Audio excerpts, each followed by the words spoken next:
How's it going, Yankee fans? Welcome back to Fireside Yankees with your boys Alex and Ryan. So, looks like the Yankees, Steinbrenner, obviously the whole brass, went down to Tampa and actually is discussing strategy. Now, what does that mean? What does the team look like? What kind of discussions do we think they're having in terms of the future of this organization, even, near term and long term? We'll discuss the near term because I think we obviously know the Yankees need starting pitching support. Randy Miller of NJ.com had his own report this morning. And to be quite honest with Ryan, every single reporter seems to be saying relative opposite things. Of course, you saw the Bob Nightingale report that said they're interested in mutual interest in Marcus Stroman. And then Randy Miller says this morning there's no interest at all. So it's like, well, who the hell is right here? Who the hell knows anything? I think right now the Yankees are kind of pretty quiet, pretty cautious. They're just waiting for things to develop. The market's moving pretty slowly right now because I don't think anyone wants to give more money than what Carlos Rodon got last year to Montgomery or Snell, based on the concerns, both coming off career seasons. The regression to the mean is certainly something that I would be concerned about as a GM. But obviously, Yankees are trying to find the right deal for them. The one thing that is consistent is that there are talks going on for Dylan Cease. The Yankees do want to take a shot at Dylan Cease. However, Miller says that the Baltimore Orioles have a better package or a better prospect haul they can give, and the White Sox are a little bit more intrigued by that. So I don't think that Cease is really realistic for us unless we really want to go balls to the wall. But, Ryan, how you feeling right now, what the Yankees might be talking about? I think they're probably competent. They're probably feeling good about where their offense is. I think their offense is, given some of those guys bounce back, is going to be ridiculously good next season. But obviously, the question is, what do we do with the pitching? How much do we need? Do we wait until the deadline, try to make a run at, a guy like Corbin Burns in late July when the trade deadline hits? Maybe that's something the Yankees could consider to reinforce that World Series mentality. How are you feeling right now? What do you think the Yankees are really discussing? Yeah, so the way I look at it right now is that the New York Yankees are in a weird spot. I think that they were all in on Yamamoto, and I think they thought they were going to get Yoshinobu Yamamoto. And end of the day, they obviously ends up going to the Dodgers. I'm not saying that the Yankees had no chance, but it does kind of feel like he was going to end up with the Dodgers. It feels like, in the reports that have come out since his signing, that he wanted to be a Dodger, he wanted to go to LA, and it is what it is. But honestly, Alex, I just don't think that the New York Yankees are going to be able to sit back and do nothing either, right? They got Juan Soto. They want to make a splash. They want to make a notable addition. And ultimately, they need to go out and do something, right? Whether it's in the trade market, the free agent market, they've got to do something. And, looking at the trade market, I think the one thing that's kind of becoming more apparent to me over the coming weeks is that you're not going to be able to get surplus value. You're not going to be able to say, all right, we're going to trade guys that don't mean anything to the organization and get an impact pitcher. I think teams have slowly come to the realization that typically the selling team loses the deal when it comes to a big-time trade. I don't know if you remember with the Luis Castillo deal, the whole thing was that, the Mariners gave up Noel V. Marte. That's a huge player to give up. The Yankees obviously couldn't match that, right? And I'm not sitting here to suggest that the Yankees should have offered Anthony Volpe because they didn't sign a big-time shortstop. Had they offered Anthony Volpe, they would have nobody at shortstop. But had they traded Anthony Volpe and signed Corey Seager the year before, are they a better team right now? Are they World Series? Do they have a World Series title, right? I think that's a fair question to ask, right? I'm not sitting here and trying to say that we shouldn't value prospects because I obviously value our farm system and our prospects heavily. I think that they're important not just to, try to win baseball games now and in the future, but also in the sense of, they provide value for the trade market and you don't know what becomes available at the deadline or down the road. But if you trust your player development and if you, have a high opinion of your player development, that of course being the New York Yankees, then they should sit back and say, all right, I don't really care if we trade, one of our top 5 guys because we can kind of replenish them. I mean, looking at last year, if you remember at the trade deadline in 2022, when they traded for Frankie Montas, when they traded for Scott Efros, when they traded for Andrew Benintendi, they traded just pitchers, really. There was, I think, one position player prospect involved in that deal. It was an infield, I think it was Cooper Bowman.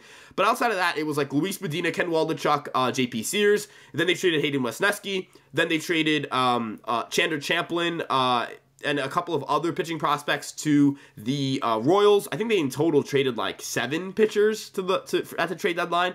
And then Alex, they replenished all of them, right? Like Will Warren immediately, he kind of took another step forward this year. They drafted Chase Hampton and Drew Thorpe in the 2022 draft, and both of them became top 100 prospects. One of them was involved in the Juan Soto deal.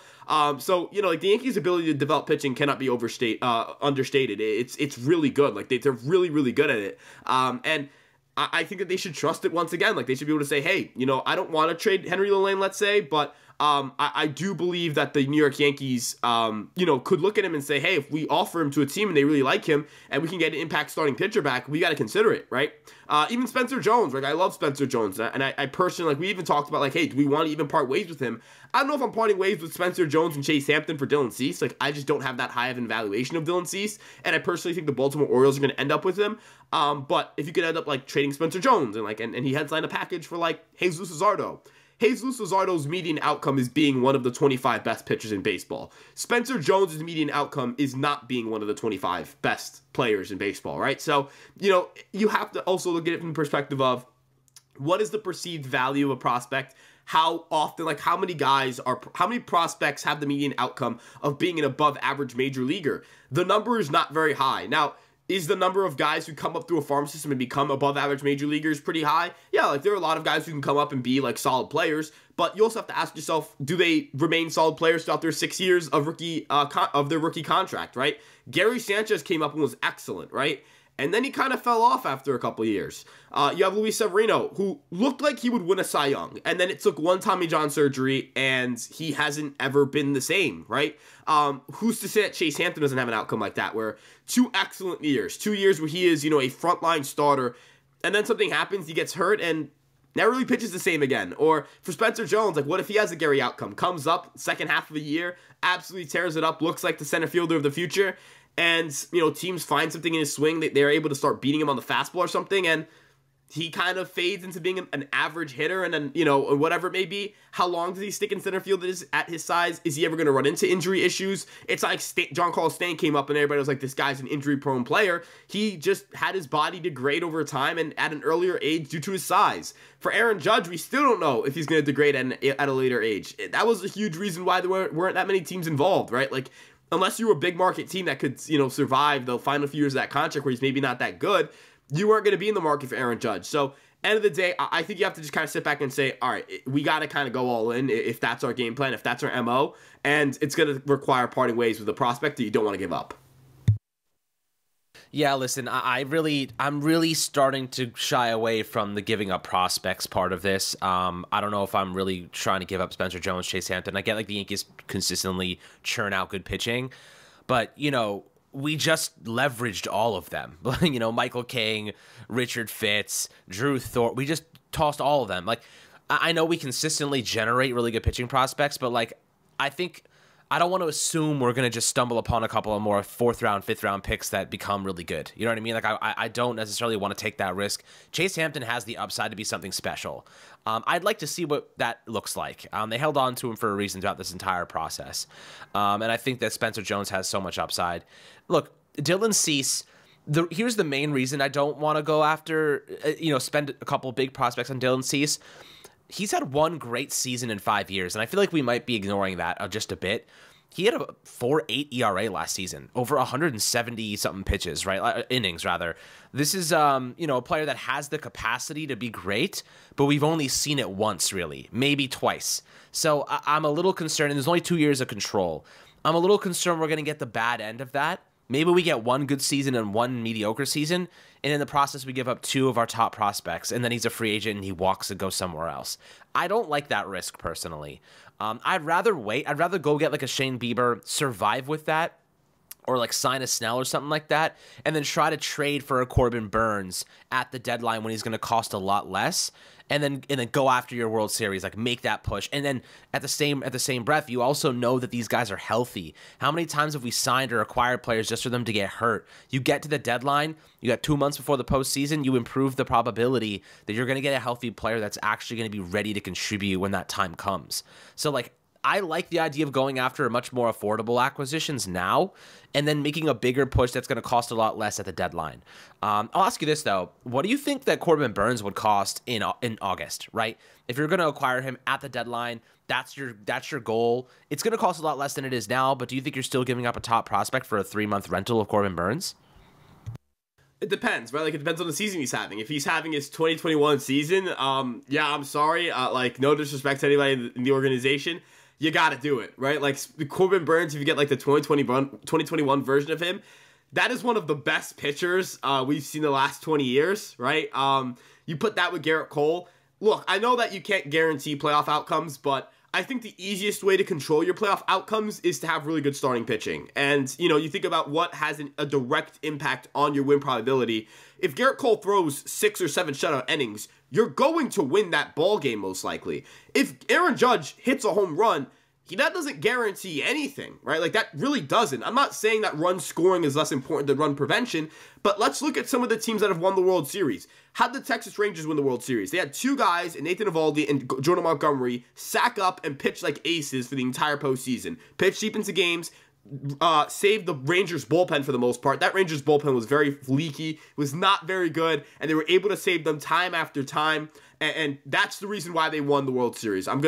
That's exactly why they won the World Series. In 2022, the Houston Astros could not miss with their starting pitching. If you remember that series, Verlander was dominant, Javier was untouchable, Framber diced up the Yankee lineup, right? Like, just having those 3 guys go on insane postseason runs, that spelled the sense, like, that was it. No team in baseball was going to handle the Houston Astros in October. Look at the Phillies postseason runs, right? I know they haven't come up with the World Series, but when they've gotten it done, it's because Zach Wheeler every single year is a horse. Zach Wheeler is, and Zach Wheeler is like a top 3 pitcher in baseball. If you don't think Zach Wheeler is a top 3 pitcher in baseball, I think you're just wrong. But he shows up in October, and he dominates. When Aaron Nola shows up, that's when they're untouchable. But when Aaron Nola is leaky, it doesn't matter what their offense does, right? Pitching is better in October. Teams throw out only their best pitchers. They don't start, like, Clark Schmidt doesn't start in the postseason. Clark Schmidt goes into the bullpen in the postseason. That's your 5th starter. And Clark Schmidt, the starter, is an average starter. But Clark Schmidt, the reliever, is a pretty damn good pitcher.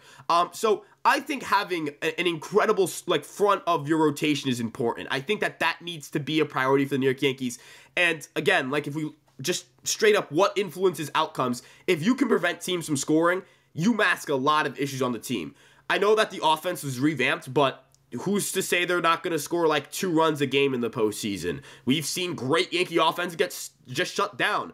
People completely ignore the fact that the 2022 team finished in the top 2 in runs scored and WRC plus because the Astros outright embarrassed them in the postseason. So I think you need to have great frontline starting pitching. You know, I'm more than willing to part ways with top prospects for that. The reason why I've been so opposed to Dylan Cease is because I just don't see him as that. I do see Corbin Burnes in that light, right? Like, I think I give Corbin Burnes the ball and he's going to pitch into the 6th inning. I think I give Dylan Cease the ball and I'm scared I'm going to have to pull him in the 4th, even if he isn't pitching that poorly.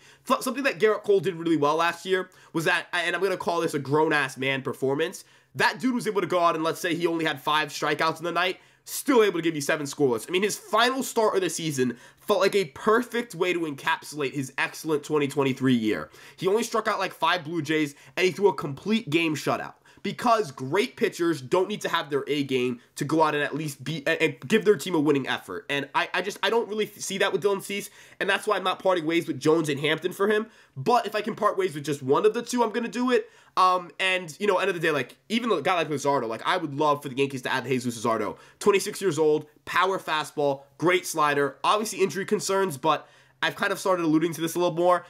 Who isn't injury prone? Like, even Yamamoto is going to be throwing with a new baseball. I would have been like, hey, there's some elbow concerns there. You know, Imanaga has elbow concerns. He hasn't always been the healthiest starter in his career. I mean, Dylan Cease doesn't pitch deep into games, so how will he handle a higher workload?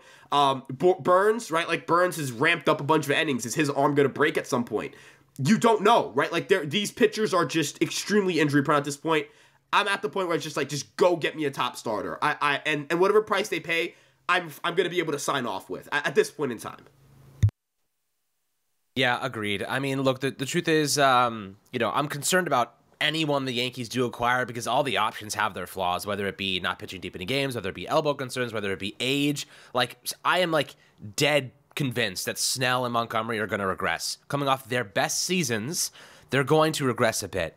The Yankees either have to bite that bullet and just, say we're willing to survive with the regression if it's like nominal and we get substantial value in the first 2 years of that contract to win a championship. Sure. But listen, this may be a hot take. I really don't think it is. Instead of signing Montgomery or Snell, and this is probably what they discussed yesterday at the meeting, Ryan, is it worth overpaying for Montgomery? Is it worth overpaying for Snell? I don't think it is. And the reason is, if you're going to give $200 million to one of those two guys, I'm waiting until next year and going after, like as you suggested, or whether it be Corbin Burns or whether it be, another guy that you suggested a couple episodes ago. His name's, from the Mets. It's escaping me right now. What's his name again? Which Mets player?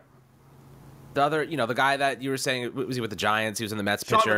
Sean Manaea, excellent pitcher. No, not Sean Manaea. Not Sean Manaea. He's going to be a free agent next year with Corbin Burns. With Corbin Burns? Oh, it's not Kevin Gausman. Kevin Gausman's not a free agent. Not Kevin Gausman. Oh my God, it's right there. What is it? I can't remember. Giants and Mets. He was a former Mets pitcher. You love Wheeler? Him. Wheeler, Zach Wheeler. Sorry, yeah, Wheeler. That's my guy. Zach Wheeler. That's my guy, dude. Yeah, I think Zach Wheeler is going to be. Zach Wheeler is going to be when he hits free agency. I would offer him I'd offer him $45 million a year over 3 or 4 years. Like, I'm being so serious. Yes. That guy wins you a playoff game every single year. Like, he's that guy.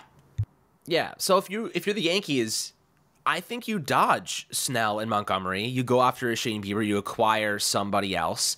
And then you go and wait for Zach Wheeler or Corbin Burns, and you make your decision then. If you're willing to give up $300 million for a guy who's never pitched an MLB inning before in Yamamoto, why would you not wait to acquire a player that has and is truly elite? Look, Snell is elite, but he's also wildly inconsistent, and there's major concern there about him being consistent in the future.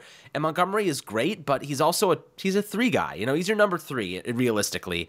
And the Yankees need a number 1 that can be, the future after Garrett Cole, or be 1A, 1B with Garrett Cole, because they can't rely on Rodon, or there has to be an insurance policy there. If you're going to spend $300 million on Yamamoto, I feel like you should wait and spend $300 million on Corbin Burns, $300 million on maybe not Zach Wheeler for $300 million, but less, and obviously fewer years. He's a little bit older. So I don't. What do you think about that? Like, if are you willing to wait to spend big, or do you think the Yankees have to make a move right now? I'd rather not spend big on Montgomery and Snell. I feel like those contracts are going to age poorly.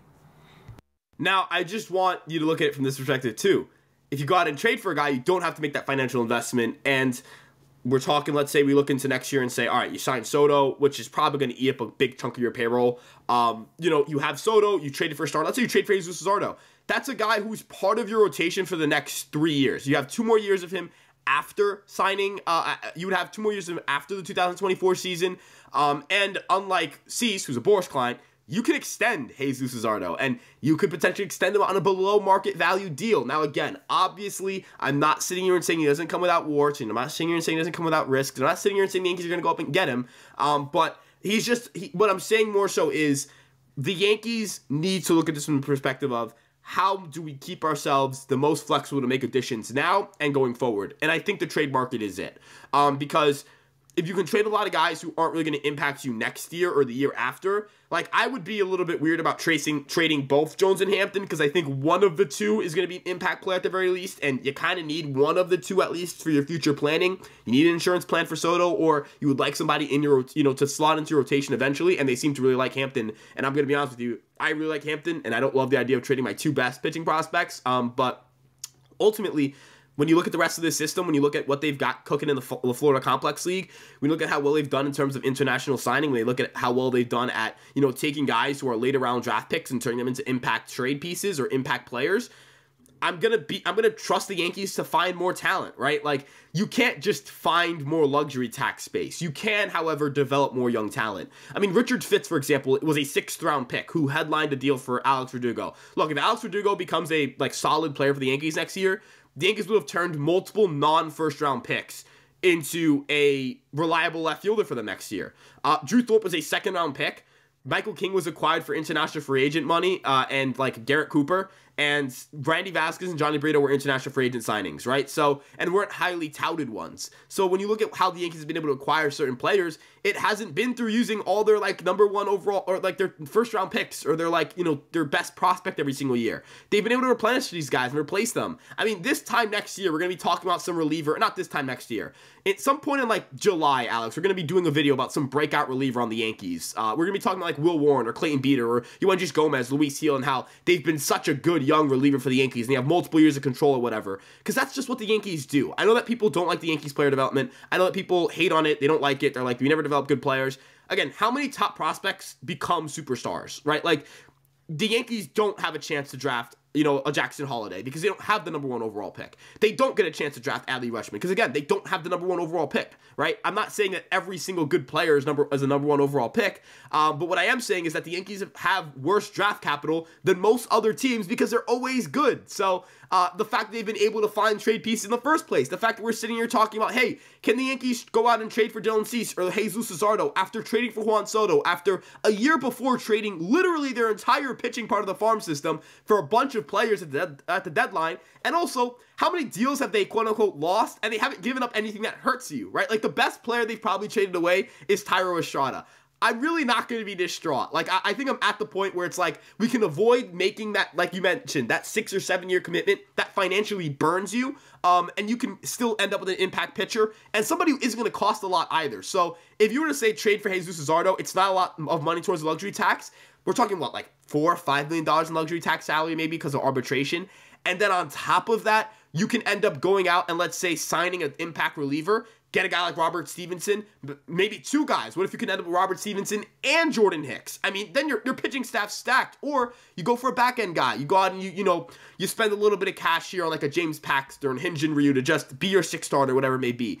It gives you more financial flexibility. And then, of course, next year, Corbin Burns hits the market, or Corbin Burns at the trade deadline, right? Like, that's a possibility. Imagine you can go out and you can form a rotation where you have Garrett Cole, Jesus Luzardo, or Corbin Burns, Jesus Luzardo, and Carlos Rodon entering postseason. Alex, you're going to win the World Series. Like, I'm just going to tell you right now, you'll win the World Series with that. So I think that making a trade at this point in time is more advantageous for the team because I'm just not interested. Like, Snell and Monty are not 170 or $180 million pitchers. People can clip this. They can say it ages poorly, whatever. They're not $180 million pitchers, and I'm not giving them that money. I'll go out and make a trade. Yeah, and I'm in the same boat as you. I'd rather trade than acquire those 2 guys simply because those contracts are like, they just scream regression. You know, if we have to give up Chase Hampton, between him and Spencer Jones, I'm going to give up Hampton just simply because of like what you said. We do generate a lot of really great pitching prospects comparably to position players. I would love to keep both. Preferably we'd keep both.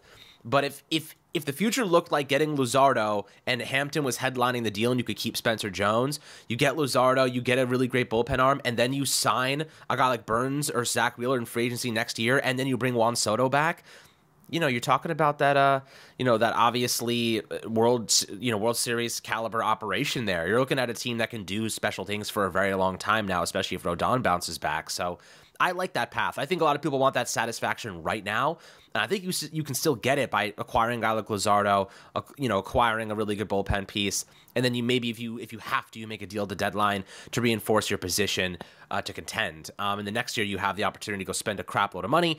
And look, in the Yankees at the end of the day, if they can stay below that luxury tax threshold now, you can probably convince yourself to spend a little bit more next year and go over it a little bit more. So that way, in the future when the contracts come off the books, you kind of just are replacing those dead contracts. So I think the Yankees do have a decent plan here. I think it's more about like not taking the unnecessary risk. If they were going to take the risk, I think that we already would have seen Montgomery and Snell come off the board. I think we would have already seen them sign. Clearly we haven't. But we'll see what happens, my friends. We'll keep you guys updated on all the news and rumors. As always, make sure to like and subscribe, and we'll catch you guys on the next Fireside Yankees episode.